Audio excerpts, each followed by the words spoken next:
The following program is a special presentation of the Big Ten Network, produced in association with the University of Wisconsin.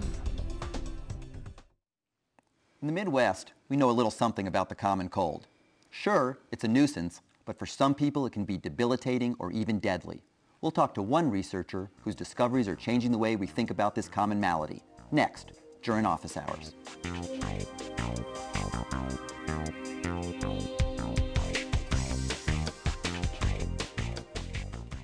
Hi, I'm Ken Goldstein, political science professor at the University of Wisconsin-Madison.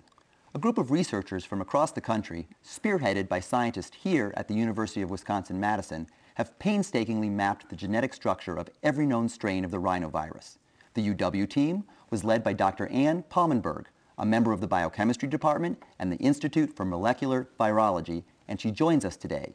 Dr. Palmenberg, welcome. Thank you. You have had an amazing ride the last couple of weeks. Science magazine, preeminent referee journal in the scientific community, and in my world, a front page article in the New York Times. At what point did you say, wow, I think I have something here that's science-worthy, front page New York Times worthy? Well, the New York Times we didn't know about, but we knew that if we had sequenced all of these viruses, that indeed it would probably be science-worthy, just because it's the first time that these species, all of the viruses in this species, in fact, have been done. And there's a lot of very interesting science and biochemistry that comes out of that, so we knew it was going to be a big deal. We didn't reckon on the media getting on the story and making it front page. And got on the front page of the New York Times, and then you spent most of your time not at the bench the last couple of weeks. You've spent a lot of time talking to the media about this. Every time the phone rings, it's somebody else from some other newspaper or international phone calls or websites around the world. It's been quite a ride. Tell me a little bit about why you think the finding has resonated so widely in the popular press. Well, actually, it was explained to me by a reporter who said, I asked them if it was a slow news week, and they said no, that it's a tough time for people right now, and they're looking for feel-good stories, and we've made a significant advance here in our understanding of rhinoviruses or the common cold, and that's something that resonates with people, and they want to hear more. So the news agencies picked it up because they thought, wow, this is, a lot of people would like to learn more about what we did. Reporter told you why he thought it was important. Why don't you tell me a little bit about why the significance of this finding? Because one reaction is, common cold's common, so what? Exactly. Well, when all of the hoopla dies down, then I'll be able to talk to my colleagues and we'll discuss the real science that's in here. We didn't do these genomes just because they could be done, but because there's a lot of biochemistry that's going on in the correlation with rhinoviruses and asthma. There's a huge study out at the UW hospitals headed by Jim Gurn that's been ongoing for many years, and I'm a part of that study. I provide the virology expertise. And we've known for a long time that we needed all of the sequences so he could diagnose what was in his patients. And I work on the biochemistry of the proteins that the virus makes so that I can understand where we can design drugs and understand how they get into cells and kill them. So I'm more interested in the life cycle of the virus. And for that reason, I also needed the sequences so that I could compare and contrast them and know where the variations were. So we'd wanted to do it for quite a while. And having the sequences now is, there's a lot of biology that's coming out of that, new little motifs that are in there, things we didn't know about the proteins. So the biochemistry will resonate for a long time after the media hype dies down. So we're going to get into a little more complicated explanation of what the science is. Okay. But I'm not quite sure how to say this nicely on television, but your team gathered 10,000 pieces of information from people's noses. Would that be correct? Well, actually, it's more like 750,000 nucleotides, yes. Okay, now, 750,000 nucleotides? Tell me what that means. Well, a genetic material is made up of bases, and in this case, the genetic material of a rhinovirus is RNA. So what you sequence, when you sequence the genomes, and my mother actually asked me what a genome is, and I told her it's a virus chromosome, is a way of thinking of it. Okay, but I'm talking, these are taken from people's noses. Taken from people, well, Some are taken from people's noses. We did a number of field samples, which come from patients here in Wisconsin. And the others are from a library of rhinoviruses that was established more than 40 years ago and is the standard reference library in the world for rhinovirus sequences, for rhinovirus genomes, or strains of rhinovirus. So if you isolate a new virus, you compare it to that reference library. And we'd known about the reference library for a long time. About 30 of the 99 isolates that are in that reference library had been done before us. And we figured it was time to finish the rest of them. So there's 99 different sorts of viruses that could be called the common cold. That's correct. And where's this library sitting? The library is the American Type Culture Collection in Maryland. And it's a national repository for all sorts of viruses and bacteria. And if you isolate a new strain of something, whatever it is, it gets deposited there so that other researchers can work on it. It's a nationally funded repository. Just like we have GenBank for sequences, there's the ATCC for strains of viruses and bacteria. And so the 99 were defined immunologically from patient samples over many, many years, and that's the standard reference library to which we compare all the new stuff. Excellent, excellent. When we come back, we'll talk about Dr. Palmenberg's research that's transforming how researchers see the common cold. Stay with us.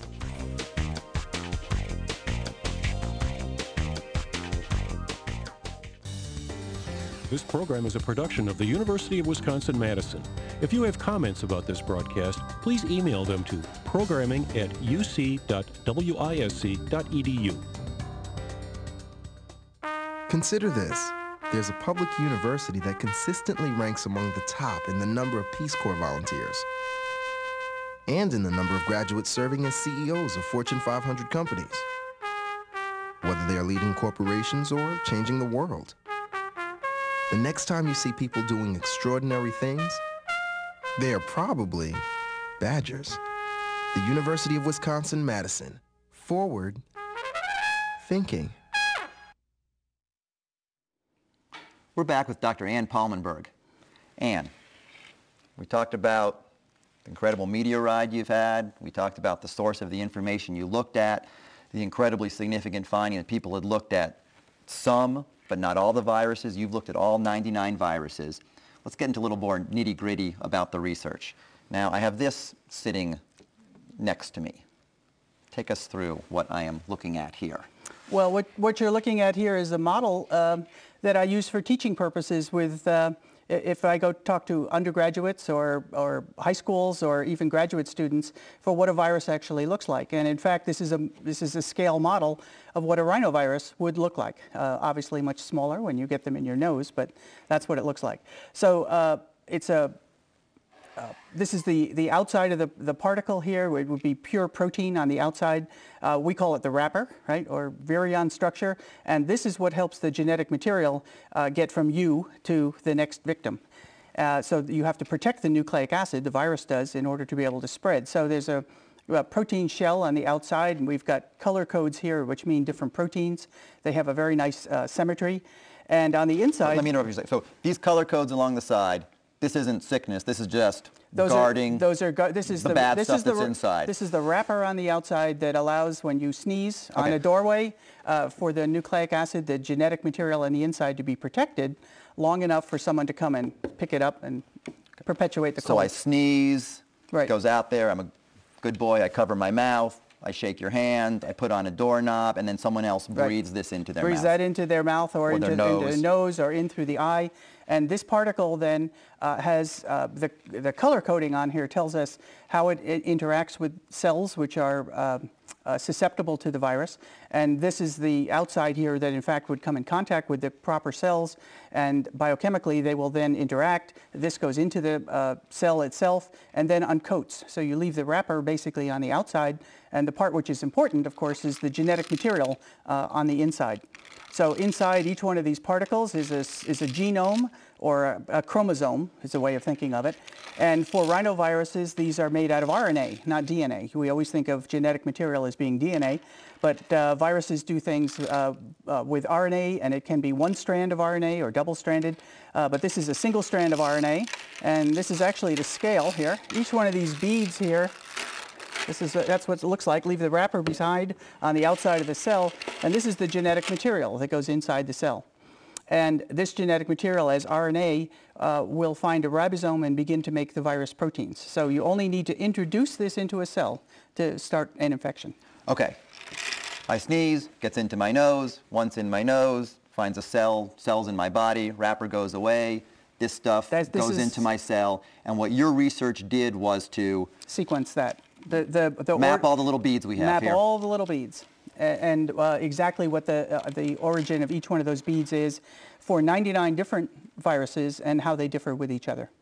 And this is the information that codes for proteins. This is the information that has special motifs and structures that give the instruction to the virus for how to take over the cell, how to kill the cell, prevent the cell from fighting back, prevent your immune system from fighting back, and also how to make all of the proteins that are necessary to make new copies of this.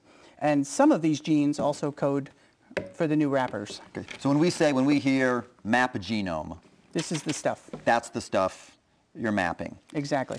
How does one map a genome? How does one map a genome? Well, they don't just simply take the beads out of the nice model here. Well, actually, it's not too different from that. You can take patient samples, or if you go to the ATCC and get a vial of the virus, we can, of course, grow that virus in tissue culture, so to make lots of them and make a purified preparation. Then biochemically, you can get rid of the wrappers so that you have a tube full of this. And using standard genetic engineering techniques, we can convert this RNA material into DNA. There are enzymes that will do that. And from the DNA, you can sequence in the same way you would sequence a human genome or a bacterial genome. So we convert this material into DNA and then run it through standard sequencing technologies. And that's what they're very, very good at in Maryland. The Craig Ventnor Center there, which are some of my colleagues, specialize in sequencing DNA, and you can convert this RNA into DNA and then sequence them. When we return to office hours, we'll continue our conversation with Dr. Ann Palmenberg and talk about some possible solutions to the problem of the common cold and perhaps even a cure to the common cold. Please stay with us on Office Hours.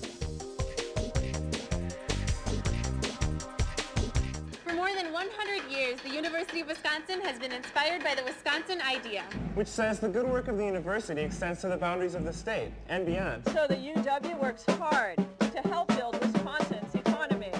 Educate people of all ages. Advance health and medicine. And enhance the quality of life for all of us. Hey! The University of Wisconsin-Madison. Forward thinking.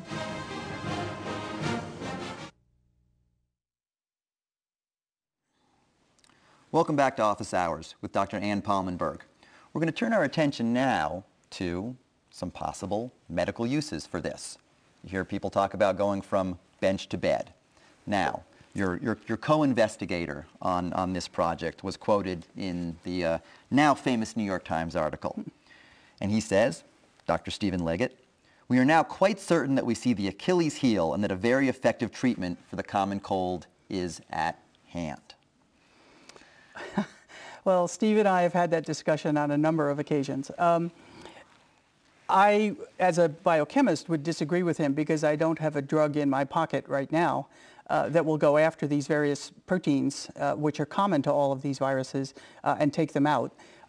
I could design things that would do that, but one of the problems is, of course, common colds don't make you really sick. You're miserable for about a week, but they're not lethal. They're not really going to hurt you.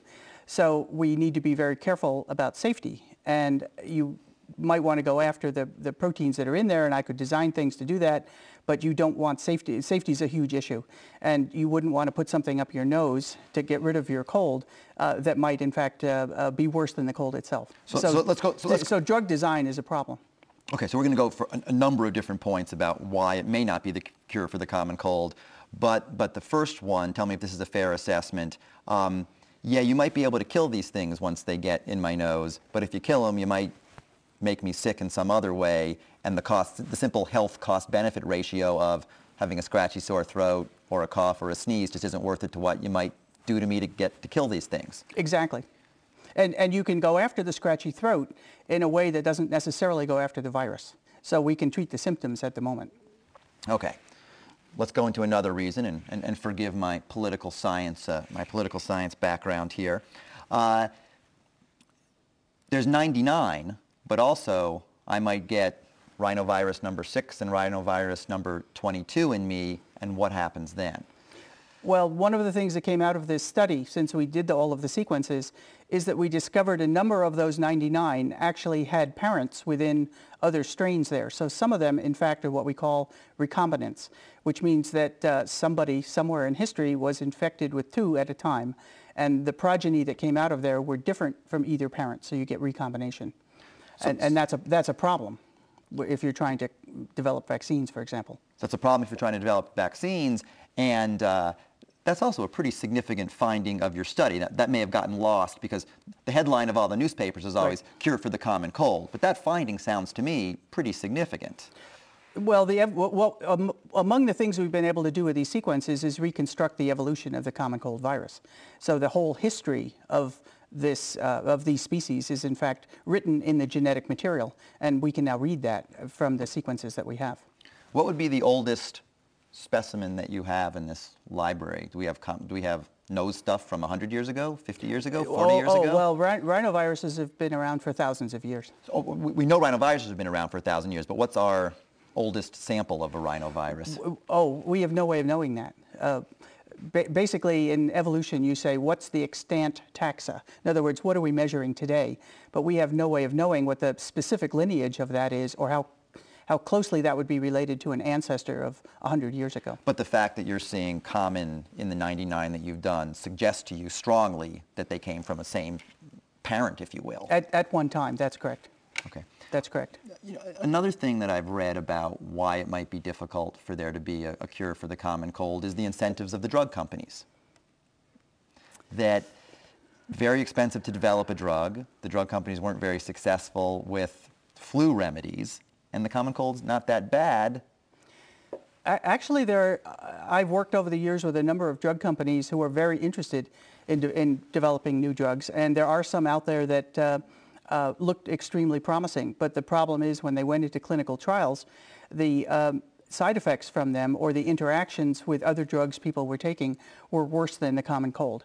And obviously for a disease as benign as the common cold, it's not going to kill you. The stringency for safety is huge. But there are a number of drugs out there that were tested by Sterling Winthrop years ago, and then by Virapharma, and then by Schering-Plough and others. And it's simply that you can't have any possibility that the drug reactivities, if you're taking heart medicine, for example, you don't want to take a drug for the common cold that's going to interfere with that. So since the virus itself isn't a problem. Now, some of that is changing. Okay. Okay. Let us get to that in the next segment, but okay. Clear case of the cure perhaps being worse than the disease. But let's get to that in the next segment. We're going to come back with Dr. Ann Palmenberg. Thanks for joining us on Office Hours.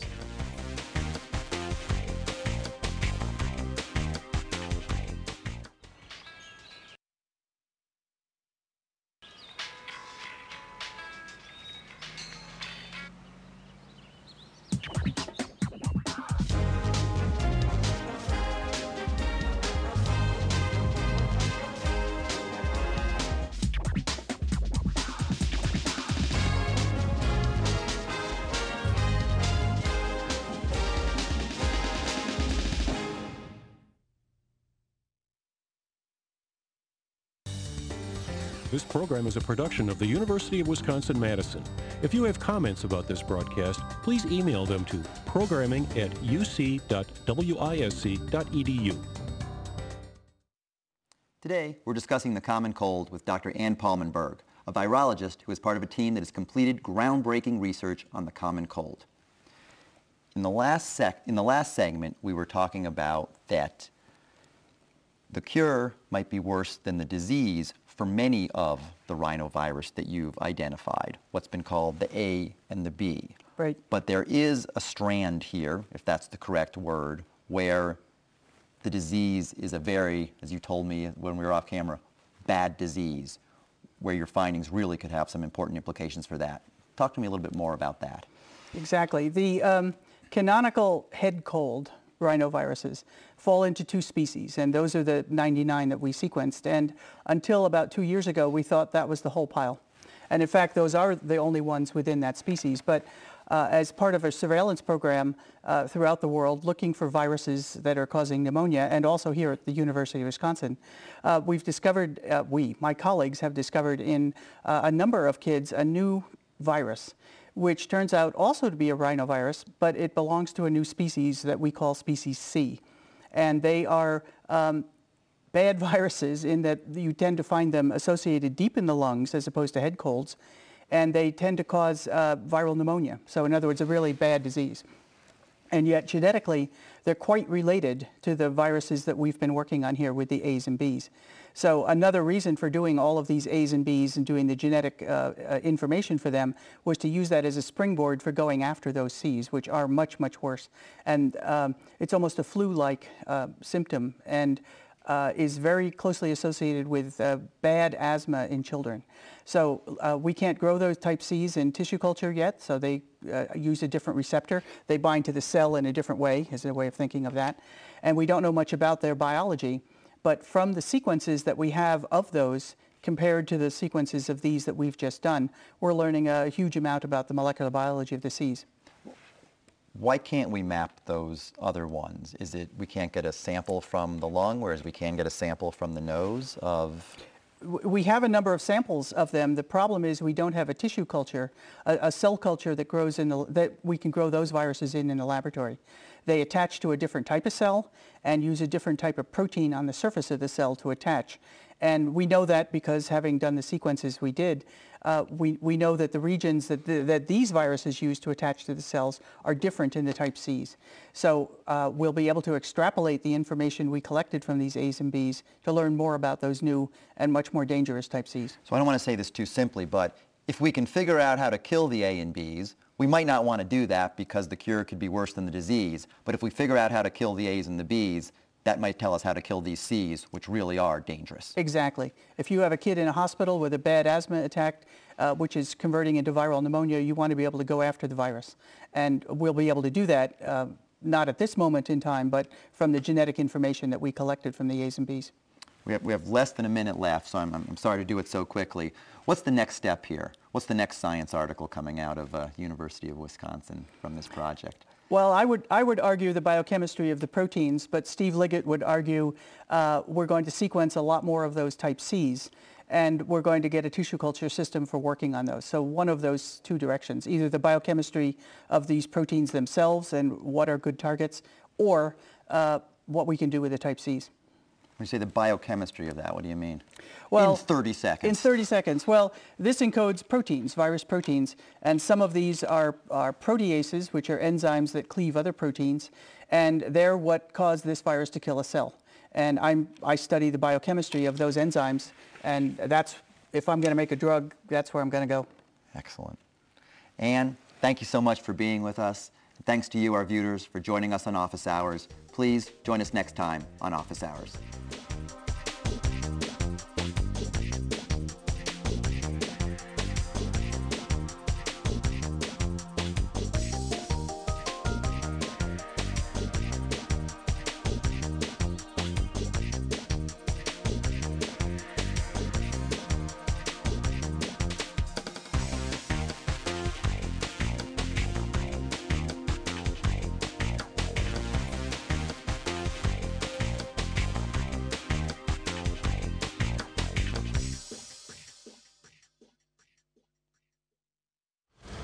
The preceding program was produced by the University of Wisconsin in association with the Big Ten Network.